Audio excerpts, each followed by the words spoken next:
Olá, meus irmãos e minhas irmãs. Com alegria queremos partilhar um pouco sobre a liturgia deste sexto domingo da Páscoa, a partir do evangelho de hoje que está em João, capítulo 15, versículos de 9 a 17. Naquele tempo disse Jesus a seus discípulos: Como meu Pai me amou, assim também eu vos amei. Permanecei no meu amor. Se guardardes os meus mandamentos, permanecereis no meu amor, assim como eu guardei os mandamentos do meu Pai e permaneço no seu amor. Eu vos disse isso para que a minha alegria esteja em vós e a vossa alegria seja plena. Este é o meu mandamento: amai-vos uns aos outros, assim como eu vos amei. Ninguém tem maior amor do que aquele que dá vida pelos seus amigos. Vós sois meus amigos se fizerdes o que eu vos mando. Já não vos chamo servos, pois o servo não sabe o que faz o seu senhor. Eu vos chamo amigos, porque vos dei a conhecer tudo o que ouvi de meu Pai. Não fostes vós que me escolhestes, mas fui eu que vos escolhi e vos designei para irdes e para que produzais fruto, e o vosso fruto permaneça. O que então pedirdes ao Pai em meu nome, ele vô-lo concederá. Isto é o que vos ordeno: amai-vos uns aos outros. Palavra da salvação. Glória a vós, Senhor. Então, meus irmãos e minhas irmãs, nós estamos vivendo essa continuidade do Evangelho do quinto domingo da Páscoa, domingo passado, em que o tema era permanecer em Cristo, assim como o ramo deve permanecer na videira. Hoje nós vamos entender um pouco mais o que significa este permanecer. E é muito interessante que essa lição de Cristo já nos é dada a todos nós cristãos, também pensando na ascensão do Senhor, queremos celebrar na próxima semana. É preciso que nós tenhamos muito claro em nós a realidade do permanecer, que significa viver o mandamento do amor. Amar a Deus e amar ao próximo. São essenciais estas vivências para que nós possamos permanecer no Senhor. E enquanto o Senhor ascende aos céus, já está nos céus, nós continuamos a sua missão também por meio do testemunho e por meio da evangelização. Mas eu quero chamar a atenção para dois pontos importantes no Evangelho. Ainda dentro da ideia do permanecer, Jesus nos ensina a que nós devemos permanecer nele. E como que nós devemos permanecer nele? Como que nós devemos ser amigos do Senhor? Obedecendo os seus mandamentos. Quando a gente escuta essa passagem, quem não entende nada de Cristo, de Deus, deste amor profundo que Deus tem por nós, vai pensar assim: nossa, mas esse Deus é mimado, né? Tem que obedecer ele. Esse é o caminho para ser dele. Esse é o caminho para permanecer nele. É muito mais do que simplesmente um capricho de Deus. Deus que criou os mandamentos a partir de um capricho, negando-nos a possibilidade de fazer algumas coisas, limitando-nos. Ao contrário. É muito ao contrário. É como que, sabe aqueles pais que, por exemplo, para cuidar dos seus filhos, crianças ainda, ensina aquilo que eles devem e aquilo que eles não devem fazer. A criança não deve colocar o dedo na tomada. Ela não vai entender por completo, mas ela vai aprender que ela não deve colocar o dedo na tomada. A criança, na hora de se alimentar, muitas e muitas vezes vai preferir o quê? Os doces, né? Os alimentos que agradam mais ao paladar, talvez nem tanto, não vai agradar tanto ao paladar dela o alimento normal, a comida, o almoço, a janta. Então, os pais têm que ensinar que não é o que a criança quer, mas é aquilo que é necessário. É aquilo que ela precisa comer. No primeiro momento, ela não vai entender nada, não vai gostar, vai se revoltar, mas assim, conforme vai crescendo, vai ganhando consciência, vai conseguindo refletir sobre a situação, ela vai entender depois que foi bom que o pai não deixasse ela colocar o dedo na tomada, foi bom que os pais ensinassem a se alimentar da maneira correta. Da mesma forma somos nós. Talvez hoje não consigamos compreender bem o que significa estes mandamentos, mas conforme nós vamos crescendo na intimidade com Deus, na consciência, no conhecimento do projeto divino da salvação, nós vamos também compreendendo a profundidade dos mandamentos, que não se resumem simplesmente a ser algo negativo. Ao contrário, existe algo de positivo e profundo por trás, que é a base de repente, um não matarás, um não roubarás, e assim por diante. Então, é muito mais do que uma série de negativas. Existe algo profundamente positivo em cada mandamento e que nos ensina, que nos ajuda a crescer em Deus. Inclusive, sugiro a você, para se aprofundar nessa realidade e entender melhor aquilo que está por trás dos mandamentos, ler o Catecismo da Igreja Católica. É uma ótima maneira de você compreender um pouco mais sobre a profundidade dos mandamentos. Mas eu quero chamar a atenção aqui também para um ponto que para mim hoje quero ressaltar, que é de diversos temas que nós poderíamos tirar daqui, dentro da realidade do grande mandamento, que é amar a Deus e amar ao próximo, e que é aquilo que vai nos fazer permanecer em Deus. Quero destacar a iniciativa no amor. Já falei isso diversas vezes e acho sempre importante retomar esta realidade, e isso é muito concreto aqui. Na segunda leitura, no Evangelho, nós temos isso, a afirmação desta realidade, e na primeira leitura nós temos de fato um exemplo desta realidade da iniciativa no amor. No Evangelho de hoje, Jesus diz: não fostes vós que me escolhestes, mas eu vos escolhi para que possas ir e produzir frutos e que seu fruto permaneça.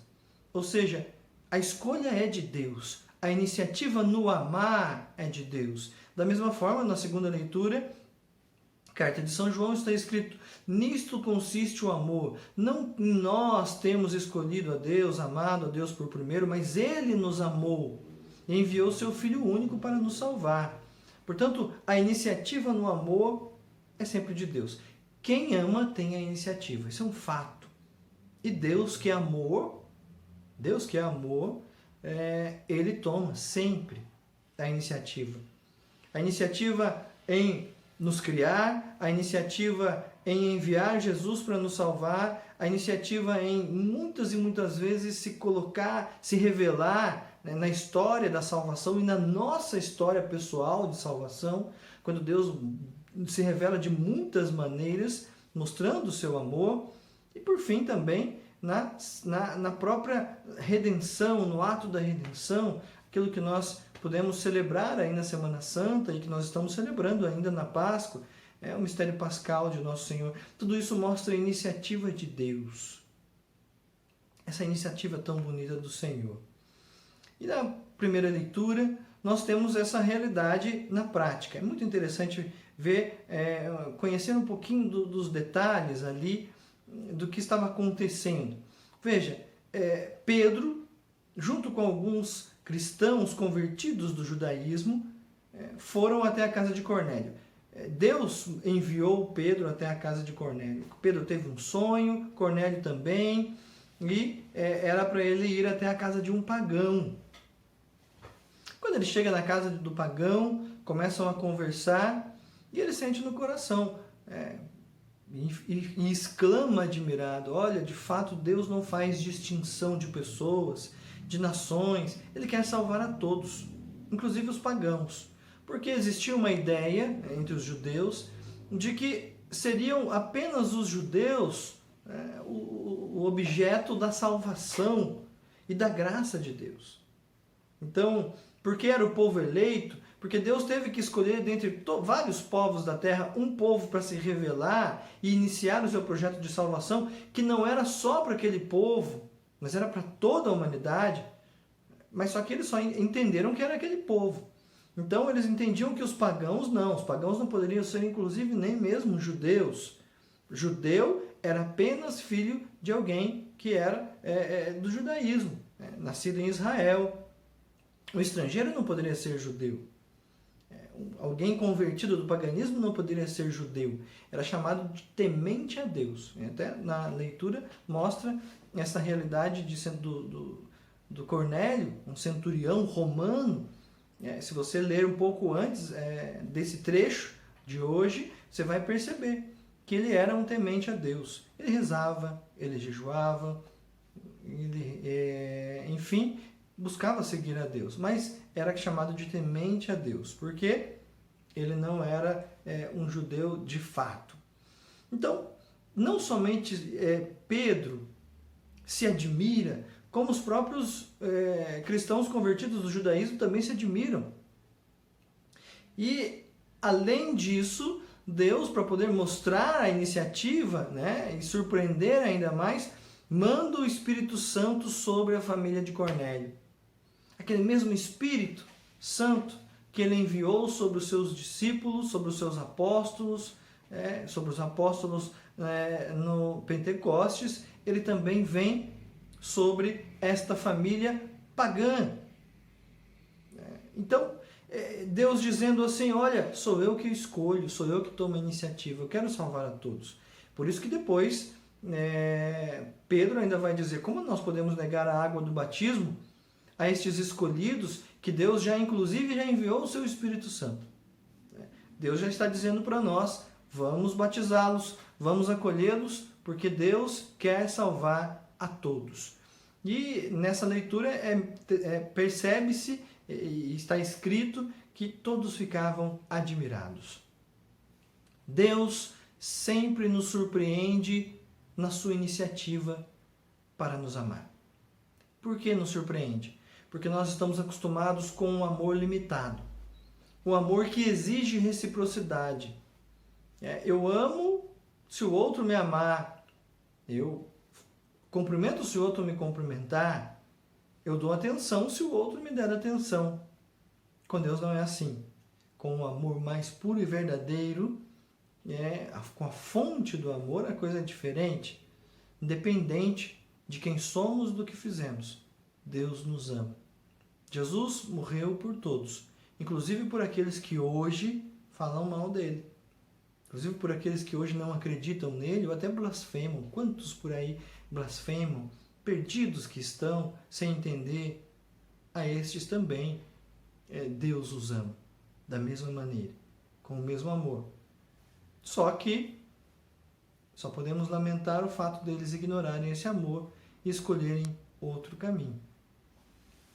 E o que isso quer dizer para nós, então, a questão da iniciativa? O que isso pode dizer a nosso respeito?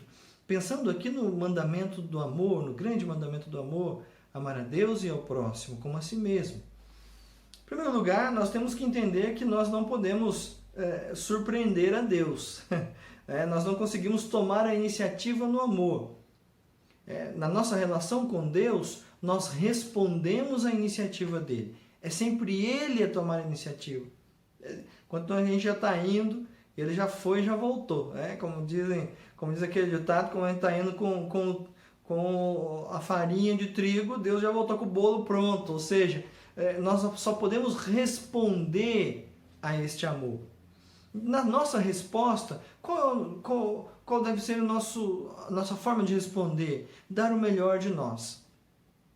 Dar o melhor de nós. Nós iremos surpreender a Deus? Não. Mas nós podemos, inclusive, ao dar o melhor de nós, surpreender a nós mesmos. Talvez você já tenha vivido essa realidade. Buscando viver essa busca de dar o melhor para Deus, você já olhou para a sua vida e falou assim, nossa, como que eu já melhorei? Nossa, eu não sabia que eu era capaz de fazer isso. Nossa, eu sou capaz dessa bondade, eu sou capaz de dar a minha vida. Quer dizer, nós vamos nos surpreendendo. Se não conseguimos surpreender a Deus, podemos nos surpreender. Nós também somos chamados a tomar a iniciativa no amor para com o próximo. Isso se dá, por exemplo, numa situação em que ninguém, justamente pelos corações estarem orgulhosos, não quererem dar o primeiro passo no perdão. Então, por que não eu tomo a iniciativa no perdão? Assim como Jesus na cruz tomou a iniciativa no perdão. No cumprimentar, sem esperar que o outro cumprimente, no valorizar o outro sem esperar que o outro te valorize. Enfim, no buscar amar na gratuidade. Talvez você pense assim, mas eu não vou ser bobo, vou ser ignorado, vou ficar no vácuo, ou mesmo vou ficar perdoando aquele que toda hora vem fazendo mal comigo, para mim, me perseguindo. Sou bobo se eu ficar fazendo isso. Não. Porque você, ao fazer isso, você está crescendo. Crescendo e permanecendo em Cristo. O outro, se não faz, se não aceita, não quer. Na liberdade dele, ele fez a escolha. Na sua liberdade, você também precisa fazer a sua escolha. O que você quer para a sua vida? Aonde você quer chegar? Então, até existe uma frase de um escritor latino, romano, Públio Sírio, que dizia: em toda iniciativa, pense bem aonde você quer chegar. Qual é o objetivo da sua iniciativa? Se eu não tomo a iniciativa, eu também tenho um objetivo. Eu não vou crescer. Então, somos chamados a tomar a iniciativa olhando aonde nós queremos chegar, ou seja, queremos ser de Deus. E a iniciativa não pode, então, ficar buscando a reciprocidade, tem que ser esperar do outro. Quando nós vivemos assim, esperando do outro, tomando a iniciativa apenas se o outro toma a iniciativa, nós nos tornamos escravos das reações dos outros. Nós não crescemos porque os outros também não querem crescer. Então, nós deixamos de ser livres. Quanto mais eu tomo uma iniciativa de amar na gratuidade, mais eu busco a minha liberdade interior, porque eu não dependo de ninguém. Eu sigo a Cristo, eu busco ser como Cristo, sem depender de ninguém, da resposta de ninguém, mas dependendo da graça de Deus. Eu tomo a iniciativa. É isso que Jesus fazia. Ele sempre tomava a iniciativa no amor, mesmo que muitas vezes ele tenha sido ignorado e tenha sido rejeitado, como é ainda hoje. Portanto, meu irmão e minha irmã, é preciso se perguntar: aonde nós queremos chegar? O que nós queremos para a nossa vida? Diante das iniciativas que estamos tomando ou das iniciativas que não estamos tomando, aonde nós queremos chegar? Vale a pena refletir para saber se nós queremos permanecer ou não em nosso Senhor Jesus Cristo. Sobre vós, sobre a vossa família, desça a bênção de Deus Todo-Poderoso, Pai, Filho e Espírito Santo. Amém.